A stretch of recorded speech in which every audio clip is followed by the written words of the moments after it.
안녕하세요. 반갑습니다. 주일 예배에 오신 모든 성도님들을 그리스도의 사랑 안에서 진심으로 환영합니다. 오늘 예배를 드리는 우리 모두 위에 하나님의 한결같은 은혜와 평강이 하늘로부터 풍성히 부어주시기를 간절히 바라고 기도합니다. 우리 예배를 시작하면서 주기도문을 찬양합니다.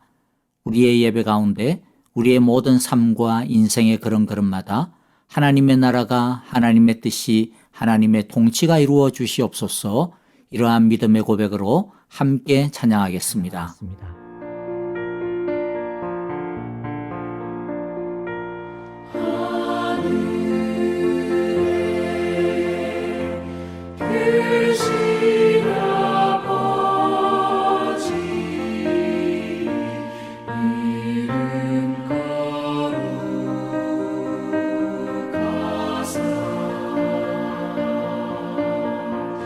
주님 나라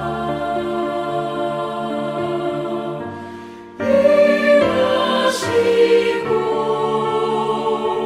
뜻이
이제 우리 함께 전심으로 서로를 향하여 이 예배를 통해 부어주실 하나님의 사랑과 축복을 선포하겠습니다. 여호와께서 당신들에게 복을 주시고 당신들을 지켜주시며 여호와께서 당신들을 밝은 얼굴로 대하시고 당신들에게 은혜를 베푸시며 여호와께서 당신들을 고이 보시어서 당신들에게 평화를 주시기를 빕니다. 아멘. 이제 우리 함께 합심으로 기도하겠습니다. 첫째, 우리의 예배가 오직 하나님만 바라보며 하나님께만 영광을 돌리는 간절한 예배, 진실한 예배, 영과 진리로 드리는 참된 예배가 되기를 기도합시다. 둘째, 참회의 기도를 드립시다. 한 주간 동안의 우리의 말과 행실, 생각과 삶에서 지은 허물과 죄를 예수님의 보혈로 씻어주시고 성령으로 새롭게 하옵소서라고 기도합시다. 셋째, 교회를 위해 기도하실 때 특별히 오늘 장로 임직 감사 예배를 위해 기도합시다. 임직 받으시는 강성한 조호열 두 분을 위해 기도해 주실 때 성령 충만하며 착하고 신실한 일꾼 되게 하소서라고 기도합시다. 그리고 앞으로도 하나님의 마음에 합한 신실한 주님의 제자들이 더욱 세워지는 우리 사랑의 교회가 되게 하소서라고 기도합시다. 마지막으로 성도님들을 위해 기도해 주실 때 지난주에 박정은 집사님이 하나님의 부름을 받았습니다.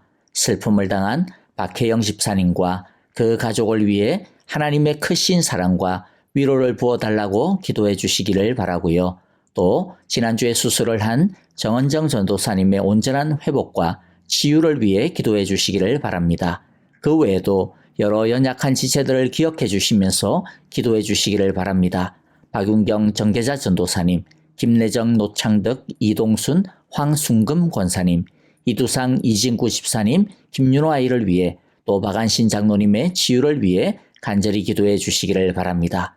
함께 간절한 마음으로 합심으로 기도하겠습니다. 주의 날개 아래 주의 날개 아래 거하는 것 주의 임재 안에 거하는 것 나의 가장 큰 소망 나의 가장 큰 은혜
말씀하시면 내가 나가리다.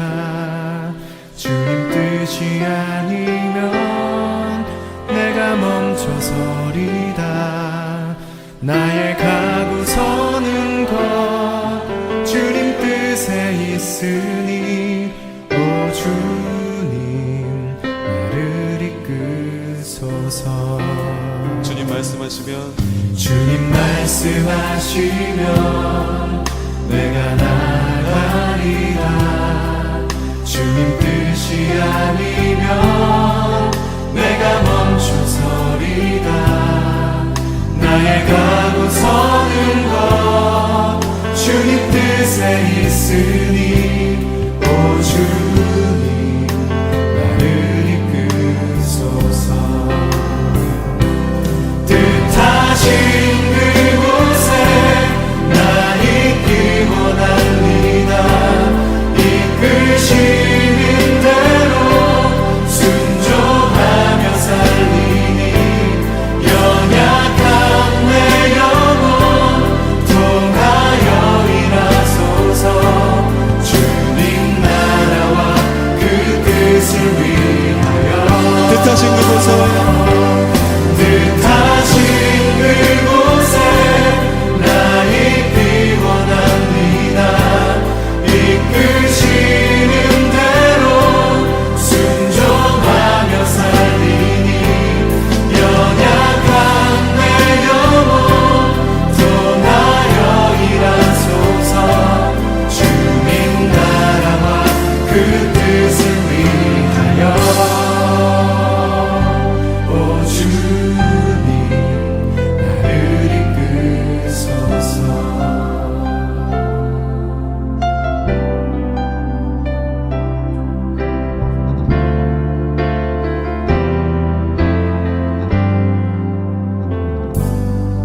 주님 말씀하시면 내가 나가리라. 주님 뜻이 아니면 내가 멈춰서리다. 나의 가고 서는 것 주님 뜻에 있으니 오 주님 나를 이끄소서. 뜻하신 그곳에 나 있기 원합니다.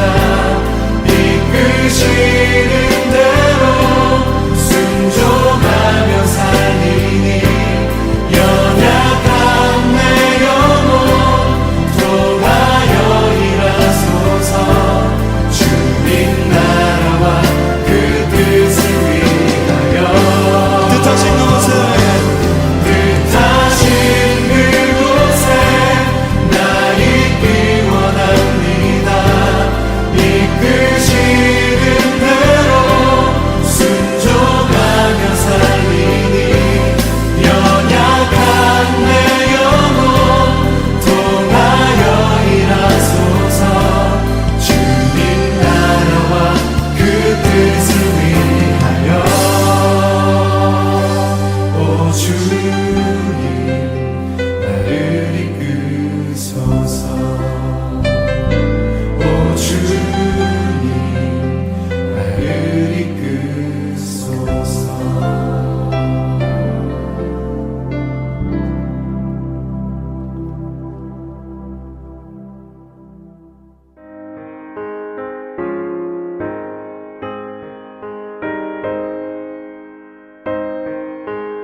예수를 더욱 사랑 더욱 사랑 이전엔 세상 더 기뻤어도 지금 내 기쁨은 오직 예수 다만 내 믿는 말 내 구주 예수를 더욱 사랑 더욱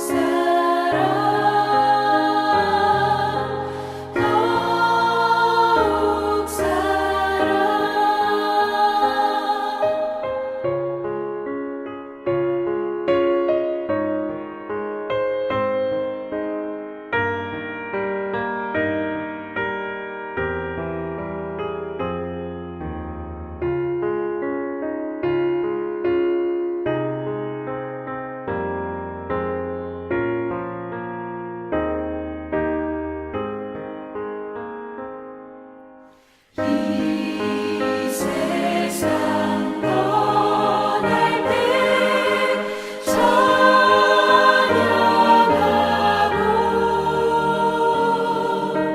숨질 때 하는 말 이것일세 다만 내 믿는 말 내 구주 예수를 더욱 사랑 더욱 사랑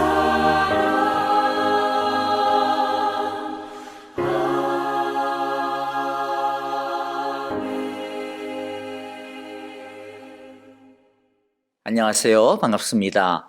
예배드리는 오늘 우리 위에 하나님께서 예비하시고 내려주시는 귀한 사랑과 은혜가 풍성하게 임하시기를 간절히 기도하고 축복합니다.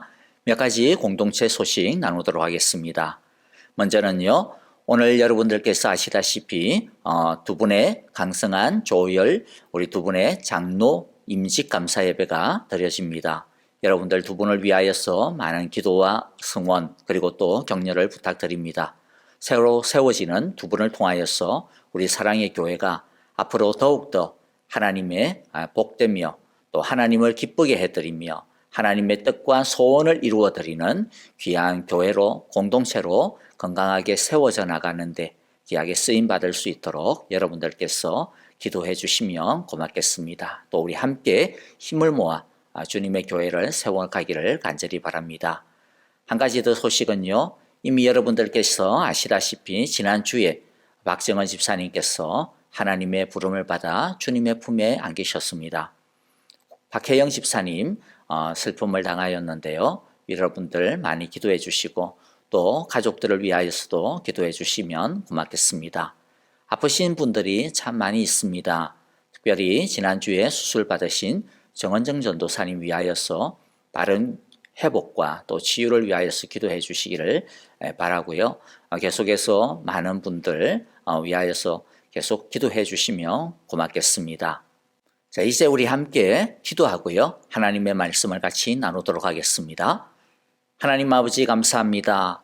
오늘도 주님의 귀한 사랑으로 우리를 부르시고 주 은혜 안에 우리를 품어주시니 감사합니다. 오늘도 영과 진리로 신령과 전심으로 주님 앞에 온전히 예배드리는 시간이 되게 하여 주시고 특별히 주의 말씀을 듣는 시간입니다.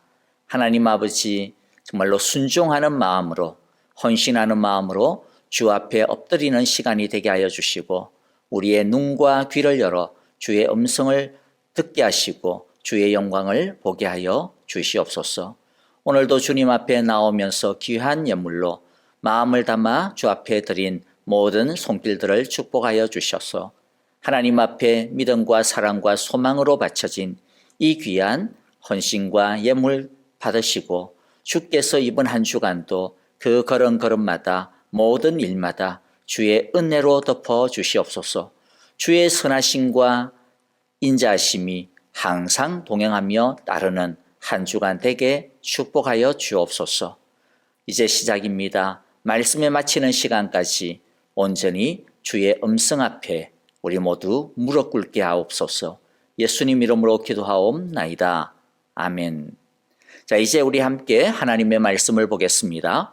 오늘 말씀은 시편 23편 6절 초반부인데요. 여전히 동일하게 우리 1절부터 6절까지 우리 한번 암송을 해보도록 하겠습니다. 우리 다 같이 한번 1절부터 암송합니다. 여호와는 나의 목자시니 내게 부족함이 없으리로다. 그가 나를 푸른 풀밭에 누이시며 쉴만한 물가로 인도하시는도다.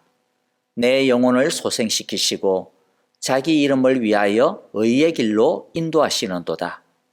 내가 사망의 음침한 골짜기로 다닐지라도 해를 두려워하지 않을 것은 주께서 나와 함께 하심이라. 주의 지팡이와 막대기가 나를 안위하시나이다. 주께서 내 원수의 목전에서 내게 상을 차려주시고 기름을 내 머리에 부으셨으니 내 잔이 넘치나이다. 내 평생의 선하심과 인자하심이 반드시 나를 따르리니 내가 여호와의 집에 영원히 살리로다. 아멘. 자, 우리가 시편 23편 6절을 통하여서 하나님의 선하심과 인자하심이 평생에 그리고 반드시 함께 한다라고 하는 것을 알았습니다. 즉 하나님께서는 우리에게 언제나 늘 결국에는 좋은 것을 주신다. 또 하나님의 아름다운 뜻을 이루어 주신다라는 것이었죠. 그리고 하나님은 우리가 어떤 모습에 있든지 간에 심지어 우리가 밑바닥에 어떠한 어려운 가운데 있다 하더라도 하나님은 결코 우리를 버리지 않으신다. 끝까지 사랑하신다라고 하는 것을 우리가 말씀을 통하여서 확인하였습니다.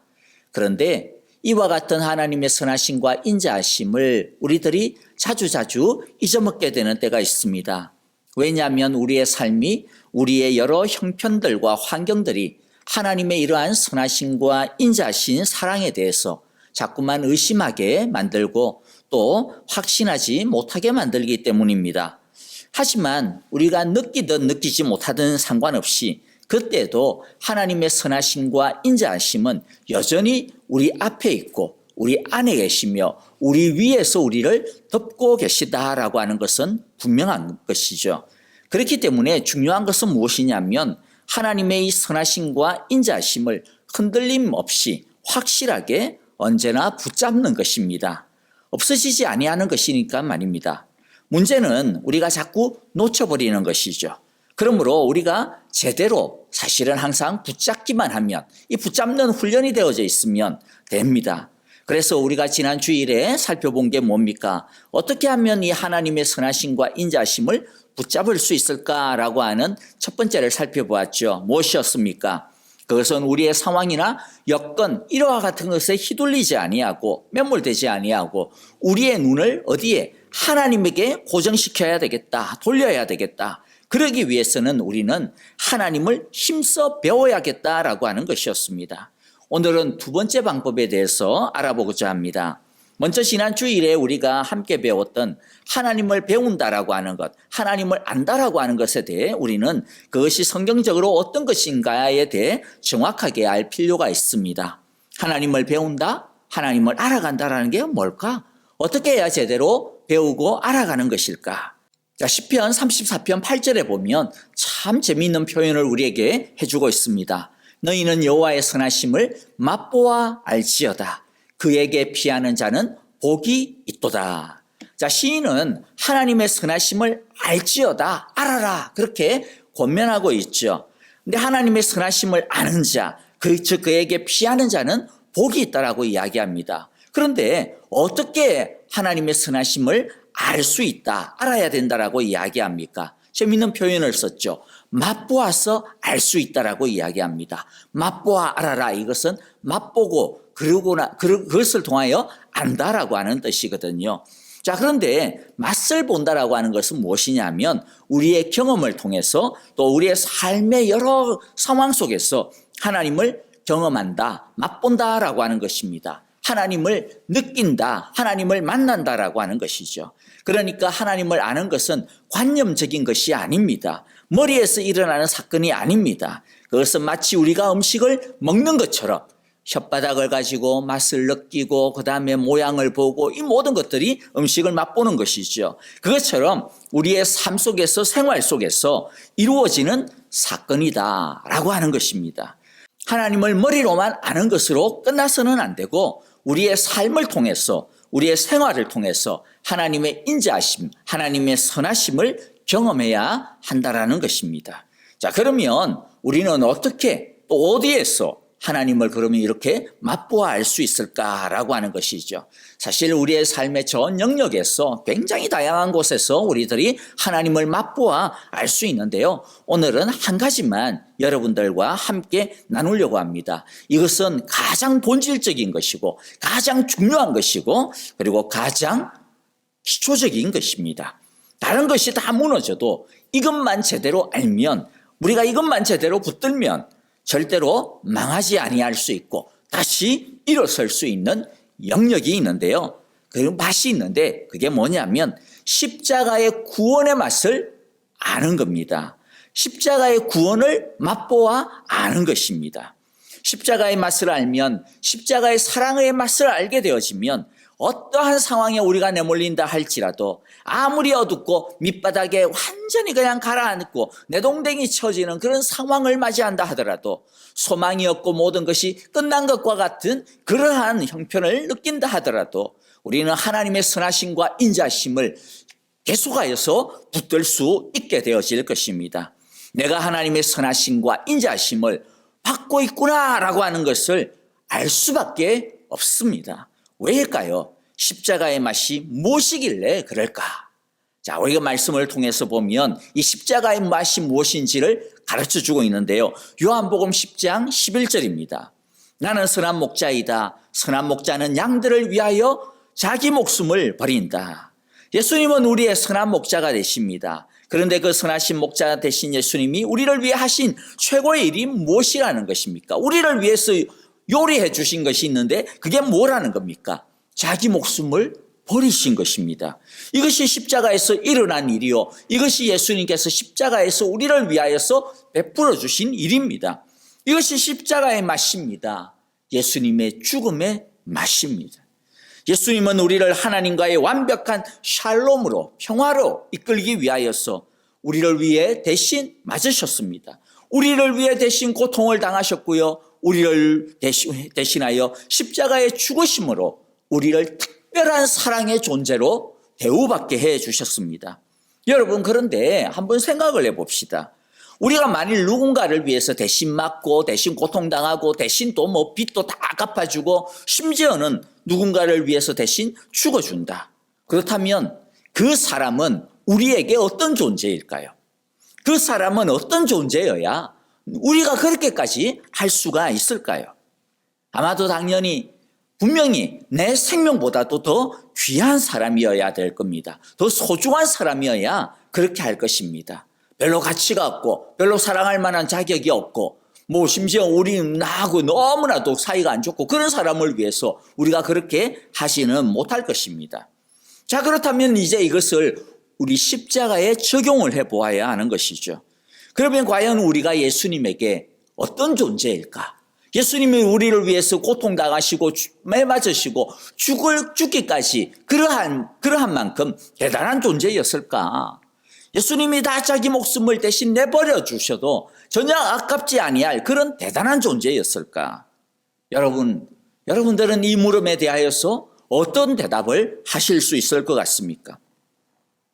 여러분들이 우리가 정말로 예수님 앞에 그러한 존재였을까요? 우리가 얼마나 큰 사랑을 받았는지를 알려면 우리가 어떤 자리에서 어떤 모습 속에서 우리가 사랑을 받았는지를 제대로 알아야 합니다. 내가 사랑받을 만한 자격이 충분히 있어 라고 하는 그런 사람들은요, 자신이 사랑받는 것에 대해서 별로 큰 감흥이 없을 것입니다. 왜냐하면 당연하니까요. 충분히 그럴 자격이 있다라고 생각하니까요. 어쩌면 그런 사람은 자신이 아깝다라고 생각할 것입니다. 내가 왜 이런 대우를 받아야 해? 왜 난 이것밖에 안 사랑해줘? 라고 하는 그러한 서운한 마음을 가지게 될 수도 있을 겁니다. 그러나 자신이 사랑받을 만한 자격이 없는데도 불구하고 사랑받고 있다라고 느낀다면 그 사람은 자신을 사랑해주는 그 사랑으로 인하여서 그 작은 사랑에도 정말로 기뻐하고 고마워하게 되어질 것입니다. 감격하게 되어질 것입니다. 자, 그러면 다시 질문합니다. 여러분, 우리는 예수님의 사랑을 받을 만한 자격이 있는 자였습니까?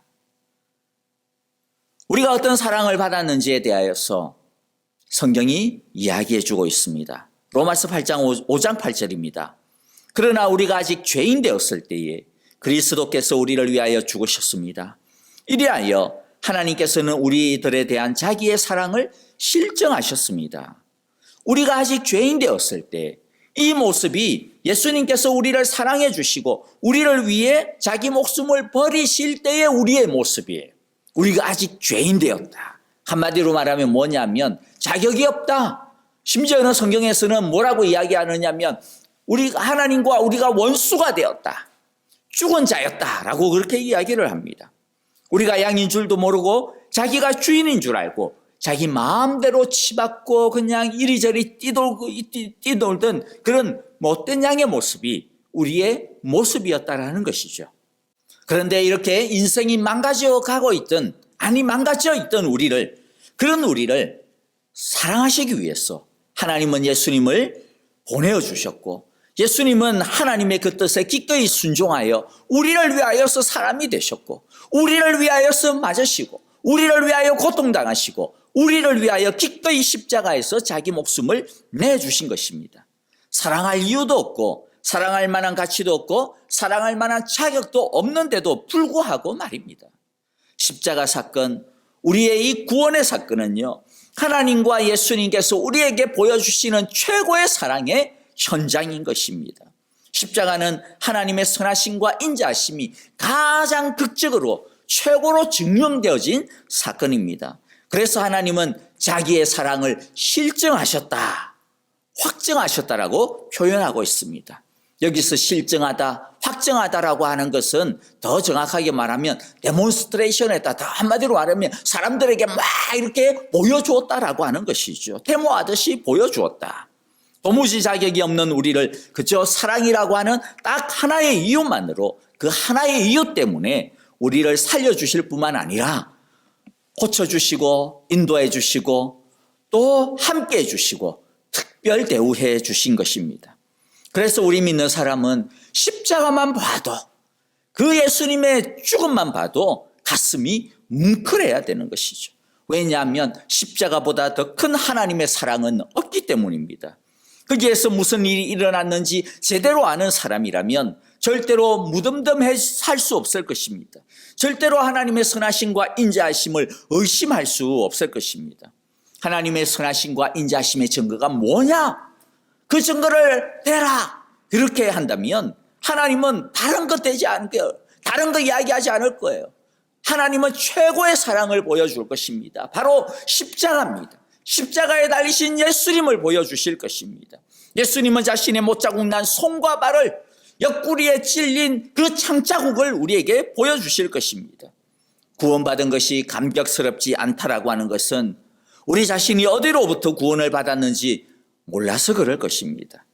절대절명의 순간에서 하나님께서 나를 살리신 것을 아는 사람은 그 순간을 절대로 잊을 수 없습니다.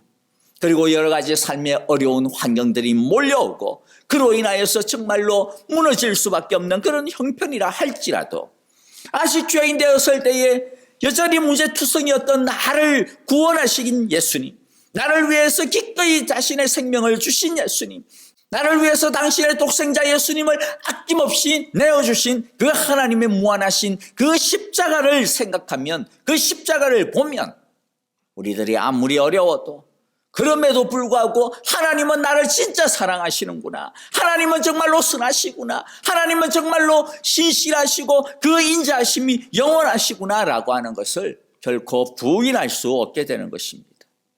왜냐하면 십자가에서 하나님이, 예수님이 자신의 최고를, 자신의 전부를 나를 위해 이미 주셨기 때문입니다.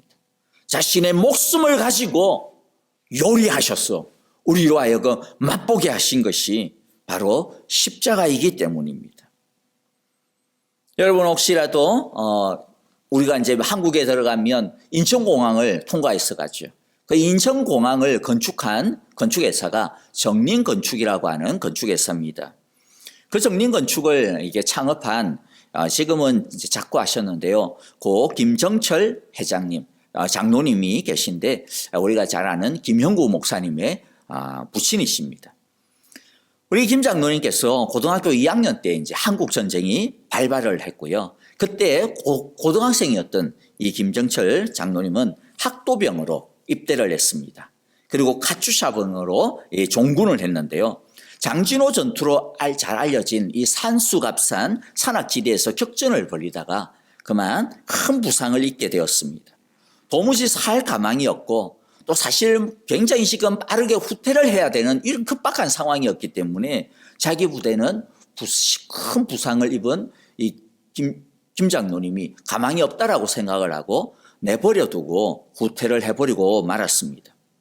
밀려오는 죽음의 공포와 싸우며 절망하던 그 순간 갑자기 어려서부터 다니던 교회가 생각이 났습니다. 그때만 해도 믿음이 그렇게 좋은 것도 많은 것도 아니었습니다. 어쩌면 그냥 살고 싶어서 그야말로 지푸라기라도 잡고자 하는 심정으로 그때 하나님을 찾으며 기도했다라고 합니다. 그런데 기도의 응답이었을까요? 마지막으로 후퇴하고 있던 다른 부대의 미군 병사가 김 장로님을 발견하고 극적으로 구출해 주었습니다. 그 부대도 급하기는 매일 한 가지였는데 그 미군은 그를 내버려 두지 아니하고 위험을 감수하고 포기하지 아니하고 그를 끝까지 데려간 것입니다. 그는 큰 부상을 당했음에도 불구하고 죽지도 않았고 포로로 살지도 않았고 다행히 불구가 되지도 않았습니다. 무사히 후퇴하여 제주도를 거쳐 일본 후쿠오카 미육군병원과 동경 미육군병원으로 이송되어 치료받을 수 있었습니다. 나중에 한국으로 돌아갔는데 완전히 난리가 났죠. 왜냐하면 다 죽은 줄 알았기 때문에 그렇습니다. 그런데 악한이 나타났으니까 난리가 났죠. 그 후에 김 장로님은 이때 구원받은 그 사건을 결코 잊을 수 없었습니다. 아무리 어렵고 힘든 일이 몰려와도 하나님은 날 사랑하신다. 하나님은 날 구원하셨다. 하나님은 날 포기하지 않으셨지. 바로 그 사건을 붙들면서 다시 일어설 수 있었습니다. 그리고 그 후 그는 자신의 전 재산을 하나님의 일을 하는 선교재단으로 만들었습니다. 하나님께서 날 살리셨다라고 하는 이 감격과 감사가 있었기 때문에 그는 다른 삶을 살 수 있었던 것입니다. 어제 우리가 오랫동안 기도했던 박정은 집사님의 장례 예배가 있었습니다. 65세에 정말로 요즘 따지면 한참 나이 아닙니까? 정말로 한창의 젊은 나이에 하나님의 부름을 받았습니다. 몇 년 전에도 박 집사님은 큰 암 수술을 받았고 또 투병 후에 사실 또 좀 회복이 되었습니다. 그러다가 다른 암으로 이제 돌아가신 것이죠. 여러분 보통의 경우라면 얼마나 낙심이 되겠습니까? 왜 나만 이런 고통을 겪어야 하나?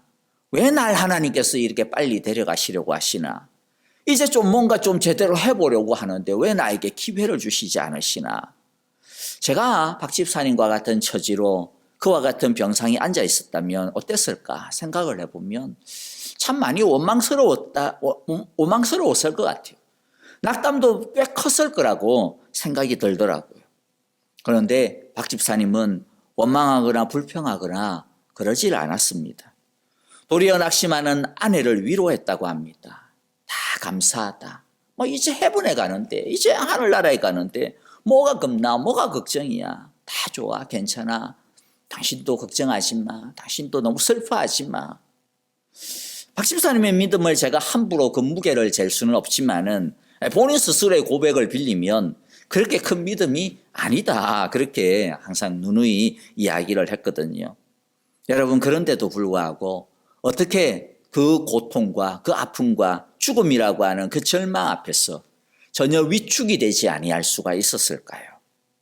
그것은 박 집사님은 적어도 한 가지를 붙들고 있었어요. 뭐냐면 십자가를 붙들고 있었던 거죠. 예수님이 나를 위해서 죽으셨다.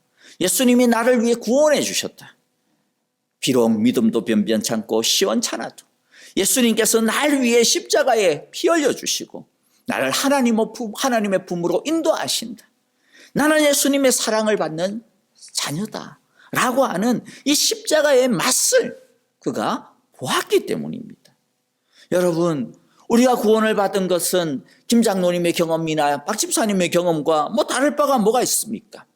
가망 없고 소망 없던 우리를 하나님께서 살려주신 거잖아요.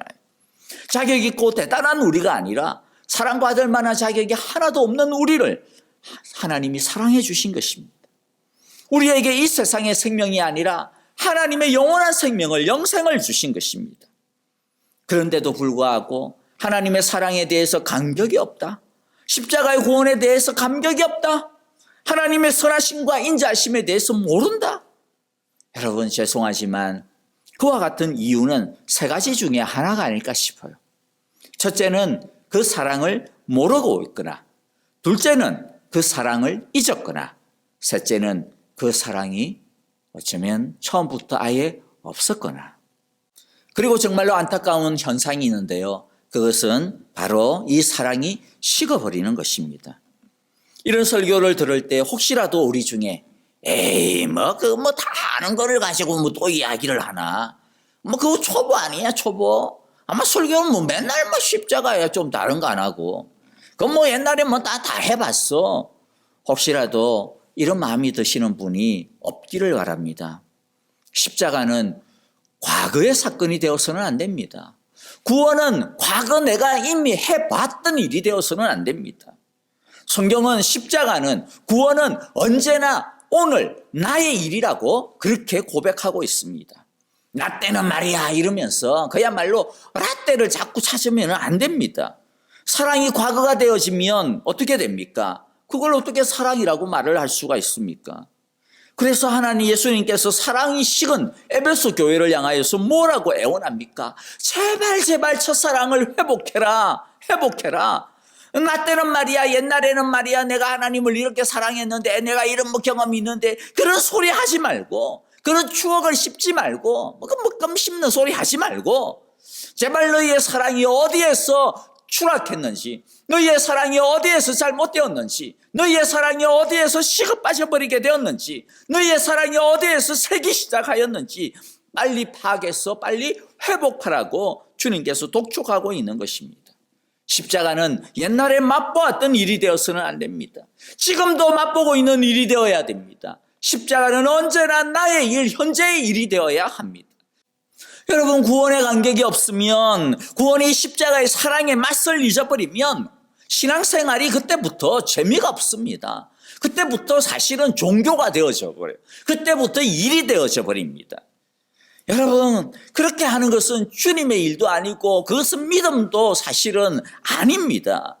주님의 일은, 우리의 믿음은 사랑에 즐거워서 기쁨으로 해야 됩니다. 그리고 할 수가 있습니다. 언제요? 이 십자가의 사랑을 느낄 때죠. 맛볼 때입니다. 십자가를 찬송할 때 가슴이 울컥하는 것이 있게 해야 됩니다. 십자가를 묵상할 때 막 가슴이 애리고 말로 표현하기가 어려운 어떤 눈물이나 아픔이나 감격이 우리 안에서 살아움그들거릴 수 있게 해야 됩니다. 이 십자가의 사건과 구원의 사랑이 현재가 되게 하는 사건이 뭐냐면 바로 그것이 오늘 우리가 드리고 있는 바로 이 예배입니다. 우리는 예배를 드리는 것이 너무 쉽고 또 너무 많아서 사실 예배가 오히려 별것 아닌 것처럼 느껴지는 그러한 시대 속에서 살고 있습니다. 게다가 이제는 인터넷으로 영상으로 예배를 드릴 수 있다 보니까 사실 이제 좀 그런 위험들이 오히려 더 많아지는 것 같아요. 사실 인터넷으로 영상으로 예배를 드린다라고 하는 것은요, 예배의 확장이라고 하는 측면에서 볼 때 정말로 오히려 하나님께서 우리에게 주신 축복의 도구요 기회라고 저는 생각을 합니다. 그래서 우리들이 뭐 대면 예배로 이제 곧 11월 말부터 정상화되어질 텐데요. 진짜 이제 정상화되어질 텐데, 그럼에도 불구하고 어떻게 하면 저는요, 이 영상 예배를, 인터넷 예배를 어떻게 하면 더 확장하고 더 살려볼까라고 하는 바람과 욕심이 사실 있습니다. 그런데 문제는요, 예배를 편하게 드릴 수 있고 쉽게 드릴 수 있다 보니까 어떤 면에 있어서는 예배가 너무 흔해져 버린 것이 문제예요. 그러다 보니까 예배의 소중함과 중요성이 도리어 약해버릴 수 있는 그런 위험성을 사실 크게 가지고 있다라고 하는 것입니다.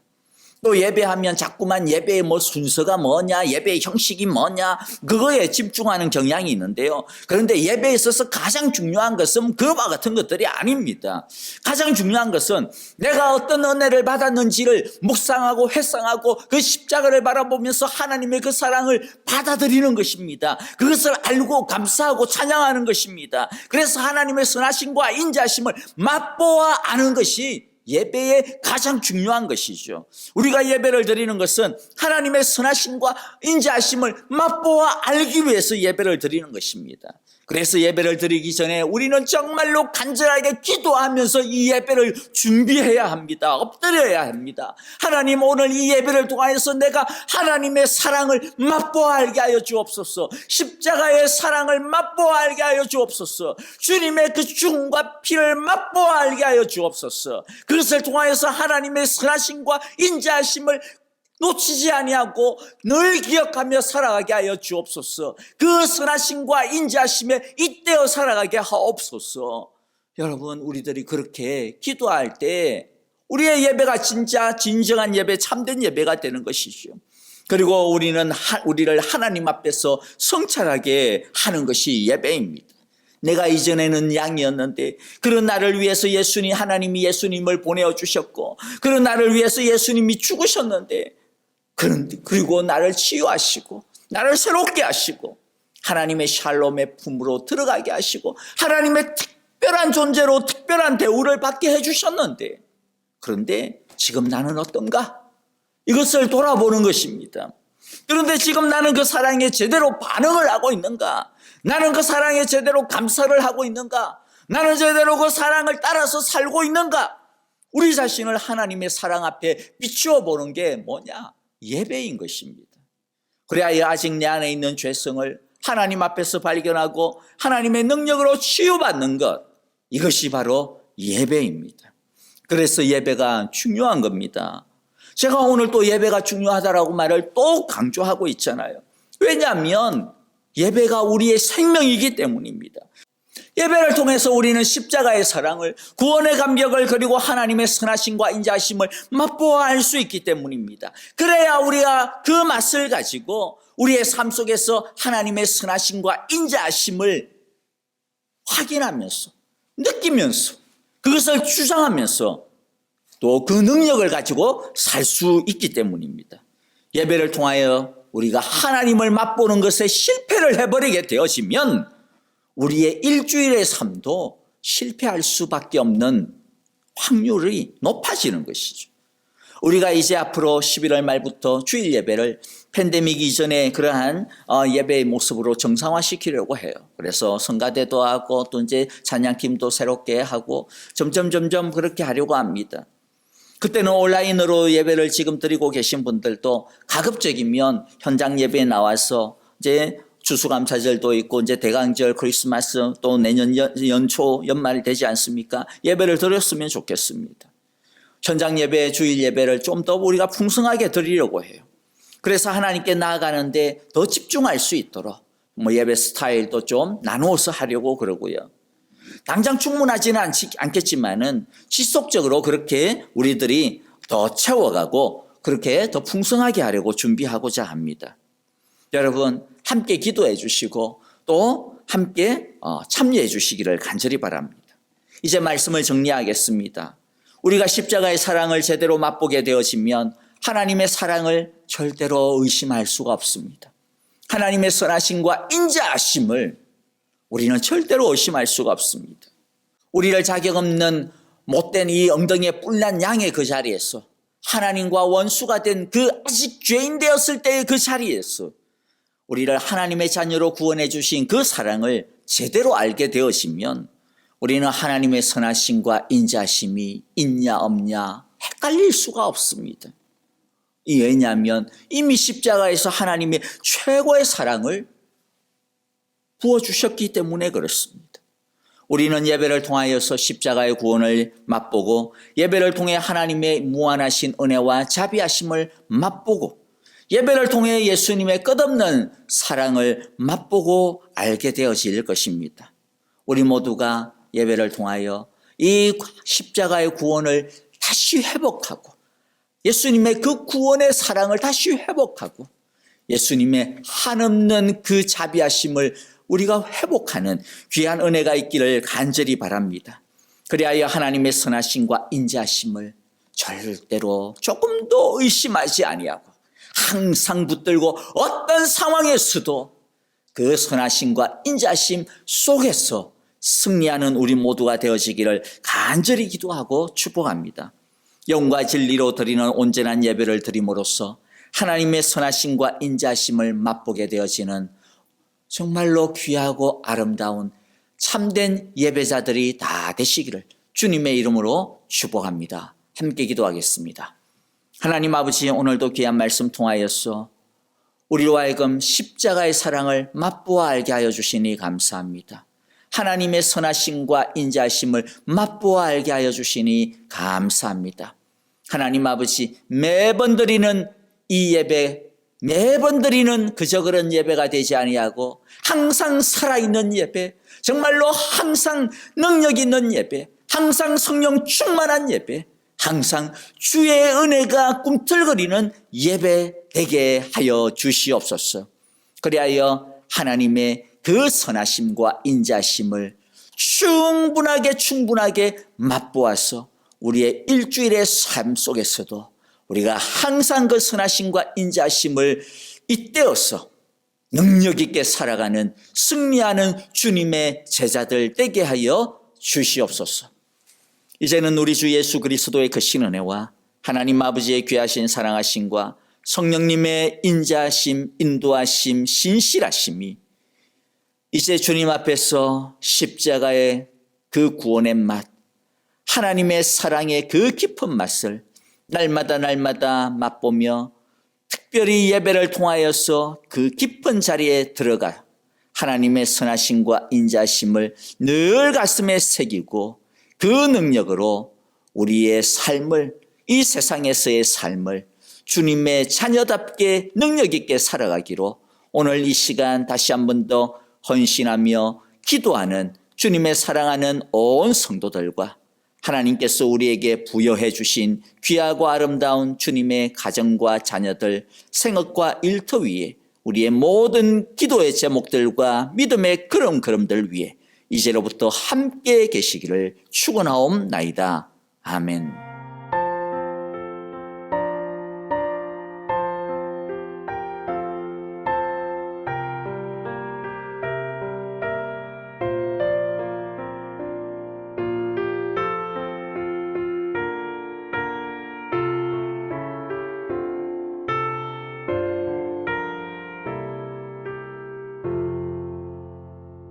내